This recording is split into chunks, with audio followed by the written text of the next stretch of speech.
عالم اسلام میں سے عالم عرب ان کے شکنجے میں جا چکا، کیوں بنا کر کھڑے ہوئے ہیں اسرائیل کو ماننے کے لیے اور سر تسلیم خم کرنے کے لیے؟ بہرحال نوٹ کر لیجئے، عالم عرب جا چکا۔ کوئی دن کی بات ہے، میں سنسنی پیدا نہیں کرنا چاہتا، لیکن حالات اور واقعات سے نگاہیں بند کرنا بھی کوئی دانش مندی کی بات نہیں ہے۔ یہ ایودھیا کی مسجد شہید کی گئی، ابھی یہ ایک بہت بڑا مزار جو ہے شہید کیا گیا، اور اس کے ساتھ کئی مسجدیں شہید کی گئی۔ یہ سب کیا ہے؟ یہ مسلمانوں کی نفس دیکھی جا رہی ہے کہ کوئی غیرت اور حمیت نام کی کوئی شے باقی ہے؟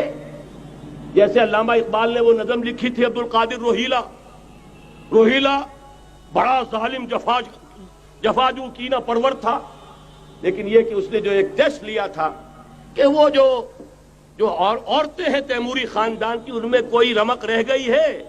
معلوم ہوا کہ نہیں، کہ غیرت نام تھا جس کا گئی تیمور کے گھر سے، ختم، غیرت نکل گئی۔ اسی طرح ایودھیا کی مسجد، اب چرار شریف، اور یہ کوئی دن کی بات ہے کہ اب مسجد اقصی کا نمبر آیا کہ آیا، اس کے لیے پوری تیاریاں ہو چکی ہیں۔ یروشلم کا مشرقی حصہ خالی کرایا جا چکا ہے، اس کے اندر اب پورا تسلط یہودی کر رہے ہیں، یہاں تک کہ اب کے یاسر عرفات صاحب نے بھی کچھ نہ کچھ جو ہے احتجاج کی بات کی ہے، حالانکہ اب تک ہر بات مان کر منقار زیرے پر تھا، لیکن یہ کہ ایک وقت آتا ہے آخر کار اسے بھی کچھ بولنا پڑ گیا ہے۔ لیکن یہودی اب پیچھے قدم ہٹانے والا نہیں ہے۔ ان کا تھرڈ ٹیمپل، تیسری مرتبہ ہیکل سلیمانی تعمیر ہونا ہے۔ نوٹ کر لیجئے، ان کے لیے وہ وہی کچھ ہے جو ہمارے لیے کعبہ ہے، ان کے لیے ہیکل سلیمانی بالکل وہی حیثیت رکھتا ہے جو ہمارے لیے کعبہ۔ وہ ہیکل سلیمانی ایک مرتبہ پہلے نبوکدنضر کے ہاتھوں مسمار ہوا، پھر سن 70 عیسوی میں ٹائٹس کے ہاتھوں مسمار ہوا، سن 70 کے بعد آج 1995 میں کتنے برس ہو گئے؟ پورے 1925 برس ہو گئے کہ ان کا کعبہ زمین بوس پڑا ہوا ہے۔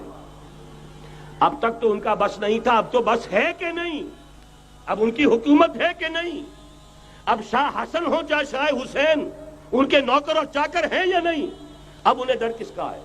لہذا کوئی دن کی بات ہے، مسجد اقصی شہید ہوگی اور ٹیمپل کی تعمیر شروع ہوگی۔ یہ تو بہرحال ایک نقشہ ہے۔ اگلا نقشہ آپ کو بتانا چاہتا ہوں، ایک دوسری تصویر ہے۔ یہ تصویر ہے زمینی، ایک تصویر ہے آسمانی۔ وَمَكَرُوا وَمَكَرَ اللَّهُ وَاللَّهُ خَيْرُ الْمَاكِرِينَ۔ انہوں نے اپنی سی تدبیریں کی، اللہ نے اپنی تدبیر کی، اور ظاہر بات ہے اللہ کی تدبیر سے بہتر تدبیر کس کی ہوگی؟ چنانچہ یہودیوں کی سازشیں اس وقت بھی ناکام ہوئی تھی یا نہیں؟ ظاہر بات ہے جاء الحق وزهق الباطل ان الباطل کان زہوقا۔ لہذا یہ آیتیں دونوں اعلان کر رہی ہیں کہ یہودیوں کی سازشیں بالآخر ناکام ہوں گی اور دین حق کا بول بالا ہو کر رہے گا۔ یہ تو ان آیتوں سے ظاہر ہے۔ یریدون لیطفئوا نور اللہ بافواہہم واللہ متم نورہ ولو کرہ الکافرون۔ یریدون ان یطفئوا نور اللہ بافواہہم ویابى اللہ الا یتم نورہ ولو کرہ الکافرون۔ هو الذی ارسل رسولہ بالہدی ودین الحق لیظہرہ علی الدین کلہ ولو کرہ المشرکون۔ اللہ نے تو بھیجا ہی ہے اپنے رسول کو اس فیصلے کے ساتھ اور یہ ذمہ داری اور مشن دے کر کہ جو دین حق آپ کو دے کر بھیجا جا رہا ہے اسے غالب کیجئے، نافذ کیجئے، قائم کیجئے، اس مشن کے ساتھ بھیجا جا رہا ہے۔